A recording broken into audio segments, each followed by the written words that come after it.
આપણે આપણા બાળકને શીખવવા જઈએ ત્યારે પૂછે કે પાપ એટલે શું? નથી આપણી પાસે જવાબ. સત્ય એ છે કે પાપ અને પુણ્યનો હિસાબ નથી.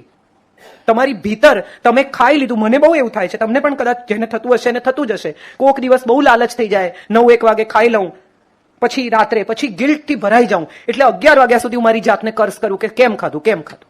હું જ્યારથી પર્યુષણ વ્યાખ્યાનમાળામાં બોલતી થઈ છું, પંકજભાઈને તો ખબર છે, મેં સાંજે 7 વાગ્યા પછી ખાવાનું બંધ કર્યું છે, કાંદા લસણ છોડી દીધા છે. ત્યારે મને એક ફિલિંગ એવી આવે ને, એવું કે આ કોઈ પેલી મહાન ઘટના નથી, પણ મને એક ફિલિંગ એવી આવે કે તમે જ્યારે જે પરિસ્થિતિમાં પ્રવેશીને તમને સારું લાગે એ તમામ પરિસ્થિતિ ધ્યાન છે. ધ્યાન અવેરનેસ છે, ધ્યાન ફોકસ છે. આંખ મીચીને અમુક રીતે બેસવું, અમુક ઊંડા શ્વાસ લેવા. તમે વિચારો આપણે કેટલા લોકો શ્વાસ પર ફોકસ કરીએ છીએ? કેટલા લોકોને ખબર છે કે દિવસમાં કેટલા શ્વાસ લીધા? શ્વાસની પ્રક્રિયા શું છે? We don't know that. ખરેખર તમે જ્યારે શ્વાસ લો છો ત્યારે તમારું શરીર ફૂલવું જોઈએ, કારણ કે હવા અંદર ગઈ, અને તમે બહાર કાઢો ત્યારે શરીર સંકોચાવું જોઈએ. મોટા ભાગના લોકો તમે ચેક કરજો, જ્યારે સમય મળે ત્યારે આપણે ઊંધા શ્વાસ લઈએ છીએ. આપણા બધાની શ્વસન પ્રક્રિયા ઊંધી છે. સૌથી પહેલી જરૂરિયાત તો એ છે કે તમારી શ્વસન પ્રક્રિયા સીધી કરો, તો તમારી માનસિક આખી પરિસ્થિતિ સીધી થશે.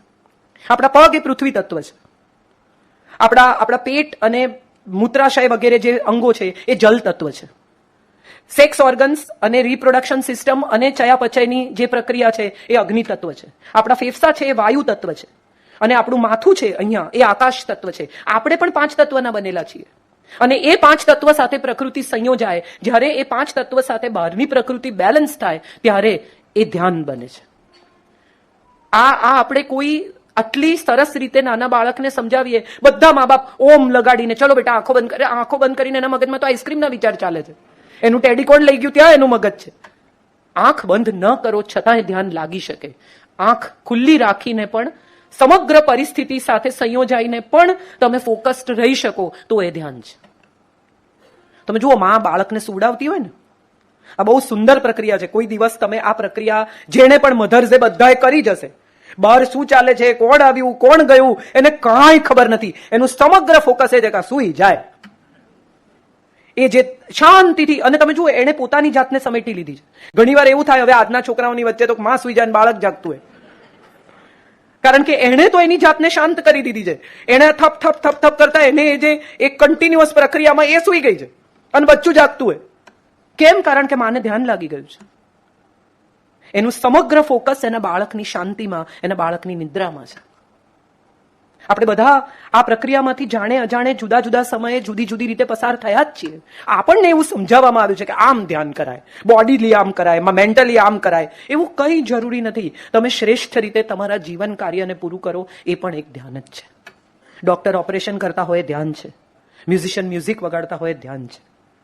માળી બગીચામાં કામ કરતો હોય તો તમે કોઈ દિવસ જોયો છે? એનું બિલકુલ તમે પાછળ જઈને ઉભા રહો તો એને ખબર ના હોય, એ ગોળ કરતો હોય તો કરતો જ હોય. એ પણ ધ્યાન છે. આપણે એવું માની બેઠા છીએ કે ધ્યાન એ કોઈ શારીરિક પ્રક્રિયા છે. ધ્યાન એ માનસિક પ્રક્રિયા છે. મન, પ્રકૃતિ, બોડી બધું બેલેન્સમાં આવે, એક લાઈનમાં આવે, એ ધ્યાન છે. જ્ઞાન, જ્યારે અવેરનેસ આવે છે તમારા બોડીની, તમને જ્યારે સમજાય છે કે આ તમારું શરીર, આપણે કોઈ દિવસ શરીરનો આભાર નથી માનતા. એ તો એનું કામ કરે ને, ખાવાનું નાખો એની મેળે પચી જાય, એની મેળે નીકળે. આ છેલ્લી મારા હિસાબે તમે 30-35 મિનિટથી બેઠા છો, કોઈએ એવું ચેક કર્યું કે શ્વાસ ચાલે છે કે નથી ચાલતો? બંધ તો નથી થઈ ગયા ના. આટલા બધા વાયુઓમાંથી ઓક્સિજન તમે સ્વીકારો છો, શરીર કાર્બન ડાયોક્સાઇડ બહાર કાઢે છે. ખબર જ નથી આ પ્રક્રિયા કઈ રીતે થાય છે. કદી ફેફસાનો, કદી ચયાપચયની ક્રિયાનો, કદી આંખનો, કદી હાથનો, કદી પગનો આભાર માન્યો છે કે આટલી વાર તમે હું આટલી વાર ઊભી રહીને બોલું? Am I going home and telling my feet કે બહુ યાર thank you so much, you are still allowing me to stand for 1 hour? દરેક અંગ બોલે છે, દરેક અંગ સાંભળે છે, દરેક અંગ પાસે પોતાની ભાષા છે. આપણે આ કોઈ દિવસ સાંભળતા નથી. તમારું શરીર તમને સિગ્નલ આપે. ખાવાનું નથી ભાવતું, શરદી થવાની શરૂઆત થાય તો તાળું સુકાવા માંડે, તમને અમુક પ્રકારની વીકનેસ આવવા માંડે, તમને કહે છે તમારું બોડી કે હવે હું માંદા પડીશ, ધ્યાન રાખો. તો એ પણ એક તમારા શરીર સાથે જોડાયેલી અવેરનેસ છે. એ અવેરનેસ પણ ધ્યાન છે. To listen to your body, to understand your body, to listen to your mind, to listen to your basic systems is also ધ્યાન. વરસાદ પડતો હોય અને કેટલા લોકો શાંતિથી બારી પાસે 10 મિનિટ ઊભા રહીને વરસાદ જોઈ શકે છે? મોટા ભાગના લોકોનો પ્રશ્ન શું છે? વરસાદ નથી, બહુ ગરમી, અને પડે ત્યારે કે બોલો હવે આ ટાઈમે વરસાદ. એટલે એ પણ આપણે પસંદ કરતા થઈ ગયા. તમે નક્કી કરો ત્યારે વરસાદે પડવાનું, તમે નક્કી કરો ત્યારે પ્રકૃતિએ પોતાનું કામ કરવાનું. અને છતાંય આપણે કદી પ્રકૃતિનો આભાર તો માનતા જ નથી. પહેલા જંગલ કાપીને શહેર કર્યા, હવે શહેરમાંથી ભાગીને જંગલમાં જાઓ છો. હાશ, અહીંયા આવીએ ને તો ફોનના સિગ્નલ નથી આવતા. અરે કશું નહીં, હમણાં બંધ કરી દો, નહીં આવે. પણ એ કરવા માટે તમારે ક્યાંક જવું પડે છે. તમે કોઈ કમ્પલ્ઝનમાં હો છો કે સિગ્નલ ન આવે એવી કોઈ જગ્યાએ જાઓ તો તમને સારું લાગે. સોશિયલ મીડિયા, તમે વિચારો આપણો કેટલો સમય ખાય છે. તમે ઇન્સ્ટાગ્રામ જોતા હો ને એ પણ ધ્યાન જ છે. ફોનની રિંગ વાગતી હોય સંભળાય નહીં માણસને, બેલ વાગે તો સંભળાય નહીં, એટલું આમ ઇન્સ્ટાગ્રામમાં ધ્યાન હોય. તજનું પત્તું નામ લખીને બાળો તો એનું સત્યાનાશ થાય. 4 લવિંગ ખોસી દો તો 2 જણાને છૂટા પાડી શકાય. હોય આવું કોઈ દિવસ? માનવામાં આવે છે. એસા કરો તો લક્ષ્મી કી બરસાત હોગી. તો સારું ને, બરસાત હોગી તો હવે કામ નથી કરવું, એટલું જ કરો, બેઠા રહો. ખાલી તજના પત્તા પર એક આંકડો લખીને ચોકડો દોરીને બાળી નાખો, પછી ક્યાં કામ ધંધો કરવાને આવશે ને પૈસા? એની મેળે બેલ મારીને બેગ આપી જશે તમને. જે નથી થતું એ વિશે આપણે બધા અજાણતા જ આકર્ષાઈ જઈએ છીએ. સત્ય એ છે કે કૃષ્ણ સારથી બને, બાકી ગાંડીવ તો તમારે જ ઉપાડવું પડે. કોઈ બીજું આ જગતમાં નથી જે તમારે બદલે ગાંડીવ ઉપાડે. એ તમારો રથ ચલાવે બસ, યોગ્ય જગ્યાએ જઈને ઉભા રાખે બસ. તમે બેભાન થઈ જાઓ તો ત્યાંથી લઈ જાય બસ. બાકી તમે જો એમ કહો કે મારે બદલે તું ગાંડીવ ચલાવ, તો એ તમને કહી દેશે કે ના, તું તારું કામ કર. ઉત્તિષ્ઠ પરંતપ જાગ્રત વરાન પ્રાપ્ય નિબોધિત. ઉઠ, જાગ અને તને જે મળી ચૂક્યું છે તે મેળવવાનો પ્રયાસ કર. એટલે નિશ્ચિત જ છે બધું.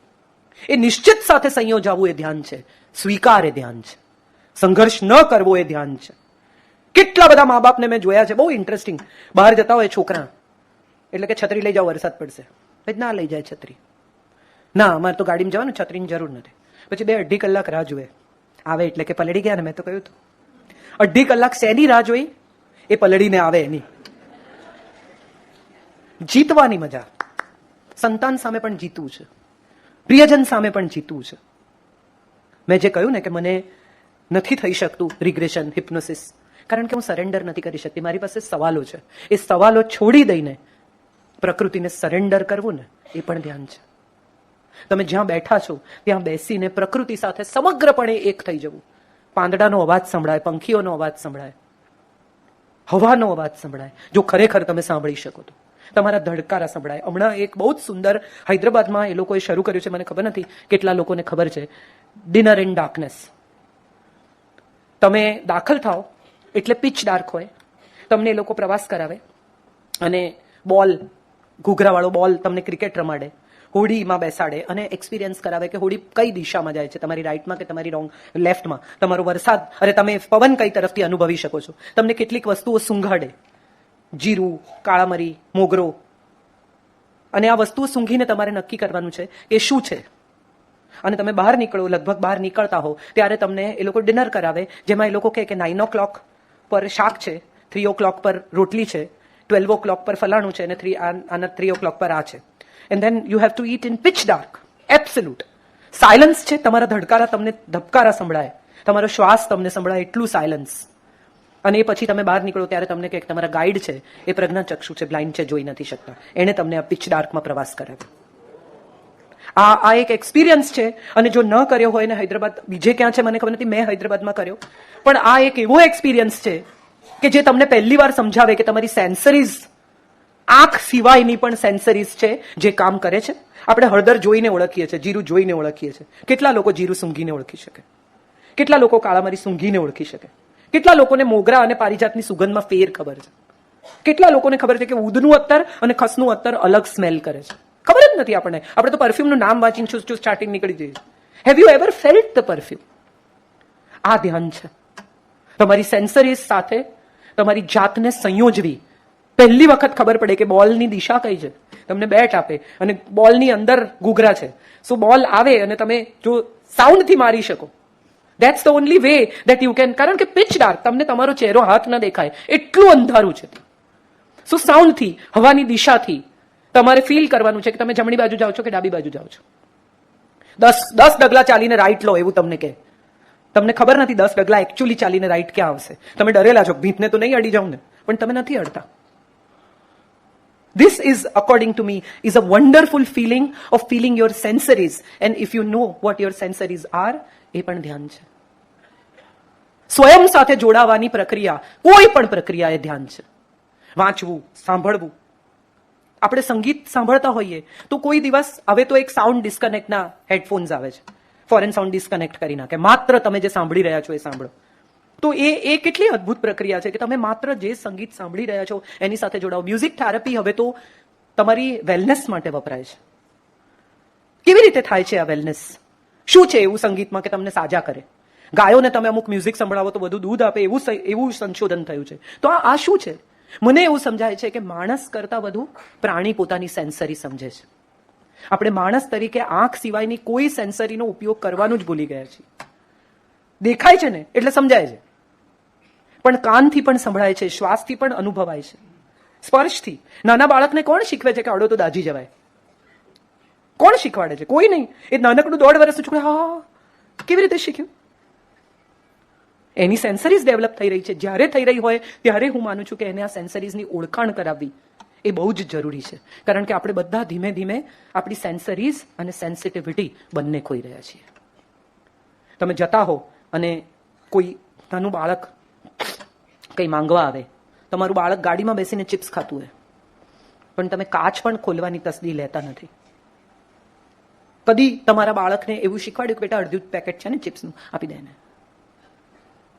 ઉલટાનું મમ્મી લંચ બોક્સ પેક કરે ને ત્યારે એવું કે તારી ફેવરિટ ચીઝ સેન્ડવિચ મૂકી છે, કોઈને નહીં આપતો, તું જ ખાજે.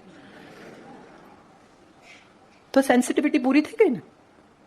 શેર કરવાની લાગણી. અને પછી એવું કે સિંગલ ચાઇલ્ડ ફેમિલી, બેટા બધાને આપીને ખાવાનું. બધા કોણ? જેના વખાણ કરે, ગુડ બોય. પેલું તો ઓળખાણ, બચ્ચું નાનકડું છે, બહાર ઊભું છે, એ તમને ગુડ બોય નથી કહેવાનું, પણ એ જોઈ રહ્યું છે તમારું ભોજન, તમારું બાળક ખાઈ રહ્યું છે. તમારા બાળકને શીખો કે અડધું પેકેટ આપી શકાય, અડધામાંથી અડધું પણ આપી શકાય. તો હું માનું છું આ કરુણા, આ સમજ, આ બીજા સાથે વહેંચી શકવાની એક અદ્ભુત આવડત સામેની વ્યક્તિમાં તમે રેડી શકો, ઉમેરી શકો, શીખવાડી શકો. અન્ય વિશે અનુભૂતિ કરવી એ પણ ધ્યાન છે. 2 પ્રકાર છે, સહાનુભૂતિ અને સમાનુભૂતિ. સહાનુભૂતિ બહુ લોકોને હોઈ શકે, સમાનુભૂતિ શક્ય જ નથી. મને કાંટો વાગ્યો છે તો તમે બહુ તો એમ કહી શકો હું સમજી શકું છું તને કેટલું પેન થાય છે, પણ મને જેટલું પેન થાય છે એટલું તો તમને કદી થવાનું જ નથી. તો એ સમાનુભૂતિ સંભવ જ નથી. લોકો જ્યારે હું ઘણું I can understand, no you don't say you can understand, because you can't. Nobody can feel what you are feeling. So what you are feeling, understanding that feeling is also ધ્યાન. તમારી સમજણ તમારી પીડા સાથે, તમારા આનંદ સાથે, તમારા સુખ સાથે, તમારી જરૂરિયાત સાથે, તમારા વિચાર સાથે સંયોજાઈ શકે તો એ પણ એક પ્રકારનું ધ્યાન છે. કારણ કે લોકોમાં આ રિધમ હોતી જ નથી. તમે કંઈ વિચારો છો, તમે કંઈ કરો છો, તમે કંઈ બોલો છો, આ બધાને એકબીજા સાથે કોઈ રિધમ નથી. જો તમારા શરીરમાં રિધમ આવી જાય કે તમે જે વિચારો છો એ જ તમે બોલો છો, એ જ તમે જીવો છો, તો તમે એક ફોકસ્ડ વિચારથી તમારી આખી વ્યક્તિત્વને જુદું બનાવી શકો. અને એ ખાલી હું છું એવું નથી, બાકીના કોઈ પણ માણસ આ કરી શકે જો એનામાં આ ફોકસ હોય. મારે શું બોલવાનું છે એની તો મને ખબર હોવી જોઈએ. હું અહીંયા આવીને એલફેલ જે મને ફાવે બોલું, તમે કદાચ સહિષ્ણુ ઓડિયન્સ તરીકે કલાક સહન બી કરી જાઓ, પણ નેક્સ્ટ યર નક્કી થઈ જાય કે આને રહેવા દેજો, આને નથી સમજણ. પણ જો મારી વાત તમારા સુધી પહોંચે છે તો એનો અર્થ એમ થયો કે હું જે કહી રહી છું એ મને સમજાય છે, ને મને સમજાય છે માટે તમને સમજાવી શકું છું. જે મને જ નથી સમજાતું એ તમને શું સમજાવું? મેરી દાસ્તાન કો જરા સા બદલ કર મુझे ही સુનાયા સવેરે સવેરે. આમાં એવું છે કે મને જ નથી સમજણ પડતી, તમને શું સમજાવું? તો આ સમજણ સાથે જ્ઞાન જોડાયેલું છે. ધ્યાન પછી જ્ઞાન એટલા માટે આવે છે કે તમે જ્યારે ફોકસ થાવ છો, તમે જ્યારે સરેન્ડર થાવ છો, તમે જ્યારે સમજી શકો છો, તમે જ્યારે સંવેદના અનુભવી શકો છો, તમે જ્યારે સહાનુભૂતિ સાથે જોડાવ છો, ત્યારે જ્ઞાન પ્રવેશે છે. જ્ઞાન પુસ્તકોમાં નથી, મસ્તકોમાં છે. મોટા ભાગના લોકો એમ માને છે કે મેં બહુ વાંચ્યું છે માટે મને બધું આવડે છે. એક સારો એન્જિનિયર, સારો માણસ નહીં હોય ને તો પુલ તૂટી પડશે, પણ એક સારો માણસ, સારો એન્જિનિયર નહીં હોય ને તો ચાલશે, આ જગત ટકી જશે. આપણા બધાનો પ્રશ્ન એ છે કે આપણે સારા માણસનું નિર્માણ કરવાનું ધીરે ધીરે ભૂલવા માંડ્યા છીએ. ગુડ હ્યુમન બિંગ એ સાચું જ્ઞાન છે મારા હિસાબે. સામેની વ્યક્તિ, કેટલા બધા લોકો, તમે પણ અનુભવ્યું હશે, હું પણ અનુભવું છું કે હવે વિમાનમાં, ટ્રેનમાં તમારી બાજુમાં કોક બેઠું હોય ને એની સહિષ્ણુતા 0 હોય, બાજુવાળાની સાથે જો જરાક તમારો પગ ધ્યાન નથી રાખતા, તમારી ગાડી સહેજ ઘસાય, ઉતરીને પહેલો એને ઝઘડો કરવો છે. જોતા નથી જોયું એટલે તો ઘસાય દોસ્ત. જોયું હોત તો જાણી જોઈને કોઈ ઘસે ના. નથી જોયું, ઓકે આઈ એમ સોરી. હવે સોરી કહેવાથી શું થશે? મારી ગાડી રિપેર થઈ જશે? ના, નહીં થાય. તો મને બી ખબર છે ને તમને બી ખબર છે. પણ યુદ્ધ એ હવે દરેક વ્યક્તિની અલ્ટિરિયર મોટિવ થઈ ગયો છે. તમે જુઓ મુંબઈ શહેરમાં તમે જોયા હશે, લોકો સ્માઇલ જ નથી કરતા. તમે જોયું છે આ વાત? સ્વીકારો છો? માણસો રસ્તા પર ચાલતા, ગાડી ચલાવતા, સ્ટેશન પર, સિનેમા જોવા આવેલો માણસ પિક્ચર જોવા આવ્યો છે. તું તારા પરિવાર સાથે, મિત્રો સાથે, બેનપણી સાથે, ગર્લફ્રેન્ડ સાથે, જેની બી સાથે આવ્યો, પિક્ચર જોવા, આનંદ તો કર ગાંડા.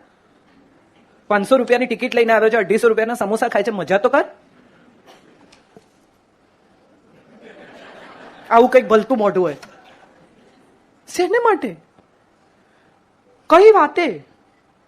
અને તમે જુઓ, મોટા ભાગના લોકો જજ થઈ ગયા છે, કારણ કે એને બધું જ આવડે છે. તમે જે બોલ્યા એ બરાબર નથી બોલ્યા, તમે જે કર્યું એ બરાબર નથી કર્યું. અને સૌથી મોટી યુનિવર્સિટી હવે છે ઇન્સ્ટાગ્રામ. તમામ જ્ઞાન ત્યાં ઉપલબ્ધ છે.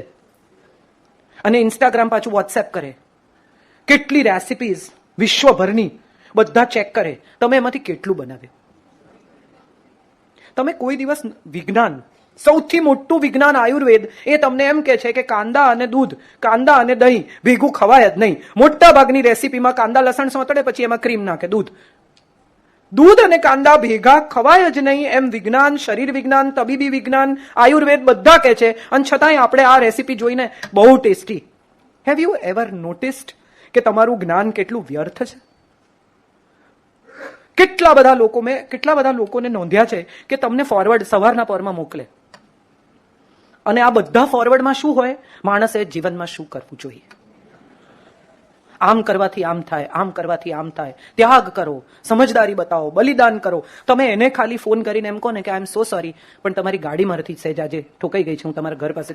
પછી એની સમજદારી, એનું જ્ઞાન, એની આવડત, એનો સ્નેહ, આ બધું તમને સમજાઈ જાય. તો અર્થ એ થયો કે જ્ઞાન ફોરવર્ડ કરવા માટે છે, સ્વયં ઉપર કશું એપ્લિકેબલ નહીં. જ્ઞાન એ છે જે તમને વ્યક્તિ તરીકે સમૃદ્ધ બનાવે. તમે બીજા લોકો સાથે કેટલી સહજતાથી જોડાઈ શકો છો, એ જ્ઞાન છે. તમે કેટલા સરળ છો, એ જ્ઞાન છે. મેં એવા લોકોને જોયા છે કેટલા જટિલ થઈ જાય, જાણતા હોય, જ્ઞાની થઈ જાય, 2 4 10 ચોપડીઓ વાંચી લે, પછી એનું મોઢું ગંભીર જ રહે. મને બધું આવડે છે. એને તમે કંઈ ન શીખવાડી શકો, એને તમે કંઈ કહી ન શકો, અને તમે જાણતા હોય એનાથી એને 2 વાત વધારે જ ખબર હોય. તમે રૂપિયા કિલો બટાટા લઈ આવો ને તો એ કે 12 50 પૈસે મળે છે. એને બધું જ ખબર હોય. હું એવું માનું છું કે કંઈ નથી આવડતું એ જે મિનિટે સમજાઈ જાય ને એ વિશ્વનું સૌથી મોટું જ્ઞાન છે. શૂન્ય સુધીનો પ્રવાસ. હું હવે ધીરે ધીરે જેમ વાંચતી જાઉં છું ને એમ મને વધુ ને વધુ એમ થાય છે કે હજી તો કેટલું બધું રહી ગયું છે. હું કઠોપનિષદ હમણાં વાંચી રહી છું, અને એમાં જે એક અદ્ભુત વાત કઠોપનિષદમાં કહી છે કે માણસને શેનો ભય છે, તો કે માણસને મૃત્યુનો ભય છે. કેમ છે? કારણ કે મૃત્યુ નાશ છે. હવે આ નાશથી તમે ડરો છો. તમે જે ક્ષણે નાશ સ્વીકારી લો છો એ ક્ષણે તમારો ભય જતો રહે છે. શું છે આ નાશ? તો તમારી ભાષા નાશ પામવાની છે, તમારા ઘરમાં રહેલું ટેબલ નાશ પામવાનું છે, તમારું ઘર નાશ પામવાનું છે, તમારા કપડાં નાશ પામવાના છે. કશું જ નથી ટકવાનું. તો તમે ટકીને કરશો શું?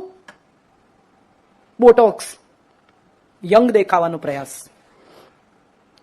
ઘણા લોકો કહે તમે કેટલા વર્ષના? એટલે હું કહું કે 60 થશે આવતે વર્ષે. કે કોઈ કહે નહીં. કોઈ કે ના કે મને તો ખબર છે ને, મારે કોઈના વેલિડેશન કે સર્ટિફિકેટની જરૂરત જ નથી, મને ભાન છે ને. એ મારા ભાનનું મહત્વ એ જ્ઞાન છે. મારે અન્યને પ્રૂવ નહીં કરવું પડે એ જ્ઞાન છે. જે ક્ષણે તમે પ્રૂવ કરવાની રમતમાં ઉતરો છો એ ક્ષણે તમારાથી અજ્ઞાની કોઈ નથી. તમે જે ક્ષણે એમ દેખાડવા માંગો છો કે મને બધું આવડે છે, હું તમારાથી બેટર છું, હું તમારી સાથે લડી શકું એમ છું, હું તમને હરાવી શકું એમ છું, એ ક્ષણે તમારાથી અજ્ઞાની કોઈ નથી. જે ક્ષણે તમે એમ સ્વીકારી લો છો. કેમ? એક ભાઈ છે, નામ નહીં આપું પણ મિત્ર છે મારા, એ હમણાં વચ્ચે એક દિવસ મને મળ્યા, ક્યાંક ફિલ્મ લાઈનમાં છે. તો મને કહે છે કે શાહરૂખના છોકરાને પકડી ગયા હતા ત્યારે મને મળવા બોલાયો હતો. મેં કીધું એમ કે રડતો તો શાહરૂખ એમ. પછી શું? મેં મદદ કરી, બધું પોલીસમાં એમ ગોઠવી આપ્યું. મેં કીધું બહુ જ સરસ. એમના ગયા પછી એક બીજો મિત્ર બેઠો તો એ મને કે ગપ્પા મારે છે. મને ખબર જ છે. તો કે તો તું શું એમ કરીને એને સાંભળતી હતી? હું એને ખોટો પાડીને શું પ્રૂવ કરીશ? એને નથી ખબર કે ખોટું બોલે છે. સ્વયં વિશેનું જ્ઞાન જે ક્ષણે તમને થઈ જાય ને, એ ક્ષણે તમે સૌથી જ્ઞાની છો. તમને તમારું જૂઠ સમજાવવા માંડે એ મિનિટે તમે કોઈ દિવસ કોઈની પણ સાથે જૂઠું નહીં બોલો, કારણ કે તમે સ્વીકારી લો છો કે હા, આ જૂઠ છે, હું ખોટું પ્રૂવ કરવાનો પ્રયાસ કરું છું. મારા બીજા મિત્ર, તું શું જો એને એમ કરે, સાંભળી લો. સાંભળી લેવાથી ઉત્તમ જગતનું કોઈ જ્ઞાન નથી. 5 minutes ઓફ લિસનિંગ. હું એને એમ કહું કે દાદા આવે તને ક્યાં શાહરૂખ બોલાવે, એટલે વળી મને કે હું ફોન કરી તને સાબિત કરી આપું. આ કેટલા સમયનો નષ્ટ કરવાની વાત છે. એને બદલે તમે એને 5 મિનિટ સાંભળી લીધું, એ નીકળી ગયો, તમારી વાત પતી ગઈ, અને તમે એ જાણો છો કે જુઠ્ઠું બોલે છે, એ જાણે છે કે જુઠ્ઠું બોલે છે. ને મજાની વાત એ છે કે એવું સમજે છે કે તમે સમજો છો. એવું નથી કે એને નથી સમજાતું, એને નહીં સમજણ પડતી, એને પડે જ છે. તેમ છતાં એ આ પેથોલોજીકલ લાઇંગમાંથી બહાર નથી નીકળી શકતા, તો એને ક્ષમા કરો. વિશ્વની સૌથી મોટી આવડત એક ક્ષમા છે. તમે જો માફ કરી શકો તો તમારાથી સુખી આ જગતમાં કોઈ નથી. તમે જે ક્ષણે એવું નક્કી કરી લો મારે કંઈ સાબિત નથી કરવું, મારે આ વાતને અહીં જ પતાવવી છે, એમ સરસ, પૂરું થયું. એનાથી વધારે જો કંઈ કરવા ગયા તો એમાંથી સંઘર્ષ થશે, અને સંઘર્ષ ટાળવાની આવડત એ વિશ્વનું મોટામાં મોટું જ્ઞાન છે. તમે જો સંઘર્ષ ટાળી શકો તો તમારાથી શાંત, તમારાથી વધુ ધ્યાનમાં અને તમારાથી વધુ સુખી કોઈ નથી. ટાળી દો સંઘર્ષ. નથી મારે કંઈક પ્રસ્થાપિત કરવું. તમને ના ગમ્યું, વેરી ગુડ. કેટલી બધી પત્નીઓ રસોઈ બનાવે, પછી પતિ એમ કે મીઠું ઓછું. રોજ સારું હોય છે ત્યારે તો કંઈ નથી કહેતા. રોજ સારું હોય છે ત્યારે કંઈ નથી કહેતા, કારણ કે સારું જ છે, એમાં કંઈ રોજ કહેવા જેવું છે નહીં. આજે કહેવા જેવું છે કારણ કે મીઠું ઓછું છે. નાખી લો, તે તો નાખી જ લેશે. એમાં આટલા બધા ઉશ્કેરાવા જેવું કંઈ છે નહીં. કોઈ માણસ આપણી ટીકા કરે અને એ ટીકા સહી જવી ને, એ વિશ્વનું સૌથી ઇમ્પોર્ટન્ટ જ્ઞાન છે. સહી લો. એમાં શું, તમારી ટીકા ન થઈ શકે? તમે શ્રેષ્ઠ છો, સર્ટિફિકેટ છે તમારી પાસે. હમણાં એક જણને પદ્મશ્રી મળ્યો તો નીચે કોકે લખ્યું હતું ચમત્કારો આજે પણ થાય છે.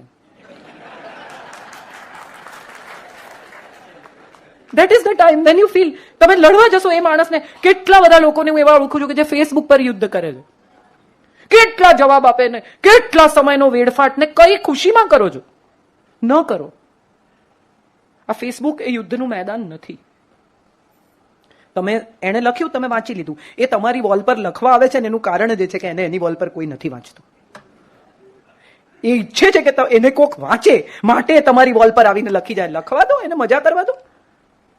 તમે જે ક્ષણે અન્ય માણસની ટીકા અથવા અન્ય માણસના અપમાનને સિરિયસલી લો છો ને, એ ક્ષણે અપમાન બને છે. ત્યાં સુધી અભિપ્રાય જ હોય છે.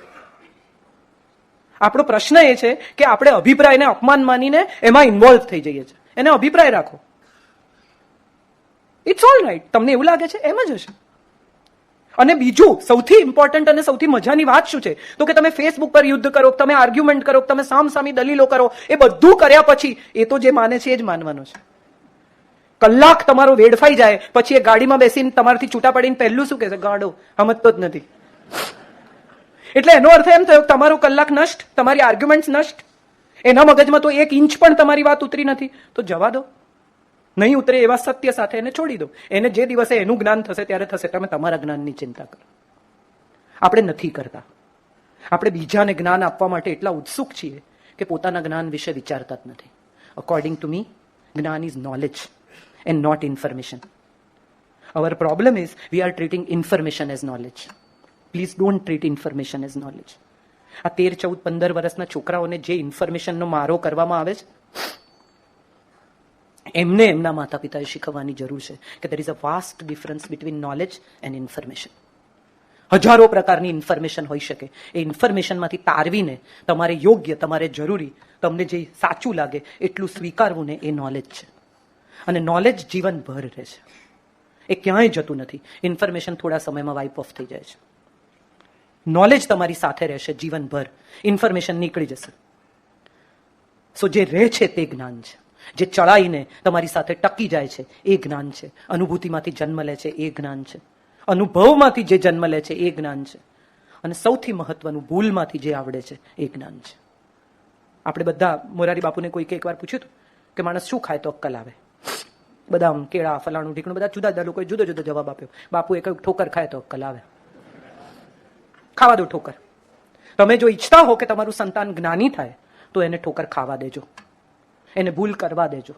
તમારા બાળકની ભૂલ હોઈ જ ન શકે એવા અહંકારમાં નહીં રહેતા, એને પણ અધિકાર છે ખોટો નિર્ણય કરવાનો, એને પણ અધિકાર છે ભૂલ કરવાનો, એને પણ અધિકાર છે રડવાનો, એને પણ અધિકાર છે પોતાની ભૂલ સ્વીકારવાનો. પણ આ બધા વખતે પેરેન્ટ તરીકે ઉભા રહેજો. એના ઘૂંટણ છોલાય ત્યારે દવા લઈને પાસે જજો કે કઈ વાંધો નહીં બેટા, પડાય તો ખરું. એ પડે ત્યારે એમ નહીં કહેતા કે જોયો ને, પડ્યો ને, અમે તો કહ્યું તું ના. એને એનો અનુભવ જોઈએ છે, એની પાંખો નવી છે, એને ઉડવા દો. એનું આકાશ નવું છે, એ પડશે. એ નહીં પડે તો ઉડતા નહીં શીખે, માટે એને ઉડવા દો. એ ઉડે અને પડે ત્યારે પેરેન્ટ તરીકે માત્ર ઉભા રહેજો અને એને કહેજો કે ચાલ બેટા ફરી ઉડ. કારણ કે નિષ્ફળતા છે ને તમે સ્વીકારતા નથી ને ત્યાં સુધી વધુ એક પ્રયાસ જ હોય છે. આપણો પ્રશ્ન એ છે કે આપણે નિષ્ફળતા સ્વીકારી લઈએ છીએ કે હવે નિષ્ફળ ના, એ વધુ એક પ્રયાસ છે. Teach your child that it is not a failure, it is one more attempt which is required to be done. Let's do it. આ જ્ઞાન છે અકોર્ડિંગ ટુ મી. છેલ્લે ફરી વિજ્ઞાનની વાત પર આવું. આપણે બધા વિજ્ઞાન સાથે જોડાયા પછી વિજ્ઞાનને જીવનમાં ઉતારતા નથી. મને એવું લાગે છે કે ધર્મ સાથે જોડાયેલા વિજ્ઞાનને જીવનમાં ઉતારો. ધર્મ બહુ બધું શીખવે છે. શું છે ધર્મ? ધારયતિ ઇતિ ધર્મ. તમને ધારણ કરે છે એ ધર્મ છે, તમને ટકાવે છે એ ધર્મ છે. તમે આમ નહીં કરો તો ધર્મ નાશ થશે. ધર્મનો કદી નાશ થઈ શકે જ નહીં. ધર્મ સંસ્કૃતિની ધરોહર છે, આપણી પરંપરા છે, આપણા પાયા છે. અને જો નાની નાની વાતમાં બે માણસ ટીકા કરે ને તમારો ધર્મ અચમચી જતો હોય તો સમજજો કે તમારા ધર્મમાં તમારી શ્રદ્ધા ઓછી છે. તમારી શ્રદ્ધા કોઈ હલાવી શકે જ નહીં. એનું નામ શ્રદ્ધા, બાકી એ બિલીફ છે. ફેથ કોને કહેવાય? ફેથ એ છે જે કોઈ ન હલાવી શકે. નરસિંહને ખબર હતી કે આવશે કૃષ્ણ. મીરાને ખબર હતી કે ઝેર પી જઈશ તો કઈ નુકસાન નહીં થાય, આવશે. તો દ્રૌપદીએ હાથ ઊંચા કરી દીધા કે આવશે, પૂરશે કપડા. એ શ્રદ્ધા છે. According to me, faith is something which is never ending process and which keeps renewal every time and again. તમારી શ્રદ્ધાને રિન્યુ કરતા રહો, તમારી શ્રદ્ધાને વધુ ને વધુ બળ આપતા રહો.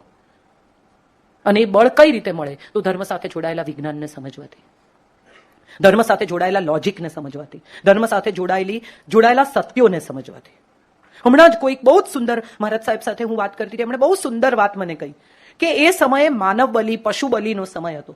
તો મહાવીર સ્વામીએ એમ કહ્યું કે કીડી પણ ન મારો, જીવોને અભય આપો. એનો અર્થ એમ થયો કે નાના નાના જીવોને તમે નિર્ભય કરો તો મોટા જીવને તમે નહીં મારો.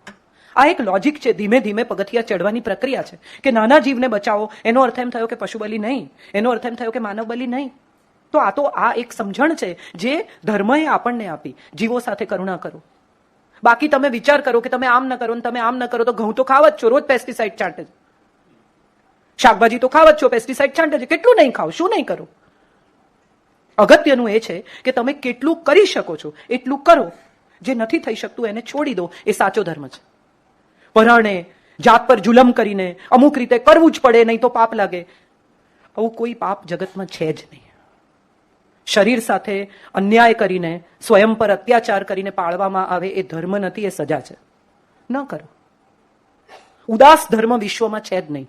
વિશ્વનો દરેક ધર્મ આનંદનો ધર્મ છે. વિશ્વનો દરેક ધર્મ શાંતિનો ધર્મ છે. વિશ્વનો દરેક ધર્મ સરેન્ડરનો ધર્મ છે.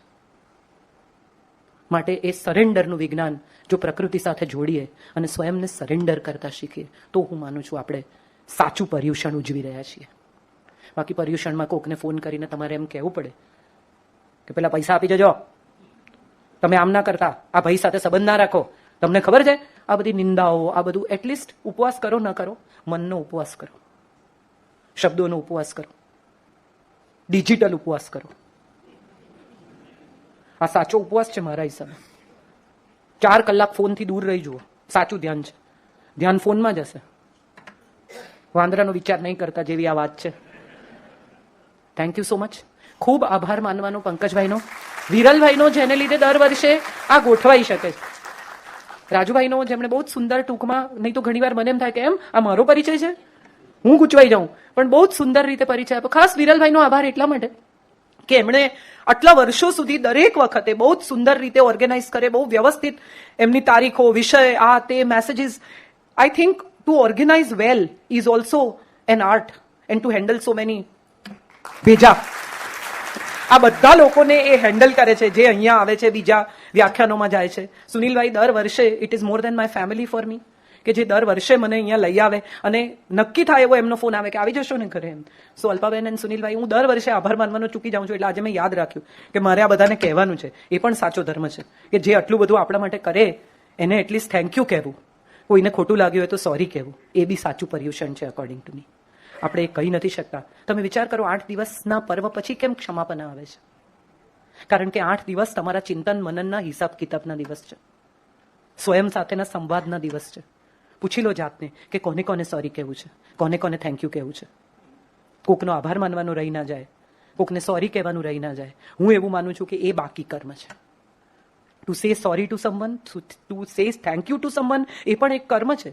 પૂરું કરો, 0-0 કરો. જે આટલો સ્નેહ કરતું હોય એને ટુ સે ધેટ કે મને હું તમારો સ્નેહ સ્વીકારું છું, હું તમારા સ્નેહને બહુ આદરથી જોઉં છું, એ કહી શકવું ને, એ પણ હું માનું છું આપણા સૌનો એક અજાણતા જ ધર્મ બને છે. સો આ વર્ષે હું નક્કી કરીને આવેલી કે બધા કોકિલાબેનનો આભાર એટલા સ્નેહથી દર વર્ષે. So I think this is something that we need to learn. આપણે બાજુમાં ફ્લાઇટમાં બેઠા હોય એની સાથે કેટલા સૌજન્યશીલ હોઈએ છીએ. No it's all right, no problem, no that's okay. આપણી ભાષા, આપણે લેંગ્વેજ, આપણા એક્સેન્ટ બદલાઈ જાય અને ઘરના માણસ કોક વચ્ચે આગી ખાસ, જેની જોડે જીવવાનું છે એની સાથે સૌથી રૂડ અને જેને ફરી નથી મળવાનું એની સાથે સૌથી કર્ટિયસ આ આપણે છીએ.